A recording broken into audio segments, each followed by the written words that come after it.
Valentine's டே அன்னைக்கு ஹஸ்பண்டுக்கு என்னடா குடுக்கலாம்னு யோசிச்சிட்டே இருந்தேன். சரி சடனா தோணுனது கிரீட்டிங் கார்டு. அந்த காலத்துலலாம் greeting card, love letter, rose அப்படின்னா ரொம்ப ஸ்பெஷலா இருக்கும். ஓகே. நானும் ஸ்பெஷலா குடுக்கணும்னு தான் கிரீட்டிங் கார்ட சூஸ் பண்ணேன்.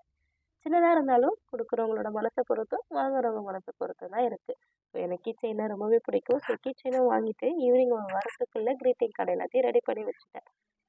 குடுத்து அவர் நமக்கு ஏதாவது குடுப்பாரோ, அவரே ரொம்ப பிஸியா இருக்காரு. அதெல்லாம் குடுக்க மாட்டாரு போ அப்படின்னு சொல்லி யோசிச்சுட்டே இருந்தேன். பட் ஈவினிங் சடனா கால் பண்ணி கீழ வா வெளில போலாம் அப்படின்னு ம். சொல்லிட்டு போற டைம்லயே கேக் எடுத்து கையில குடுத்தாரு.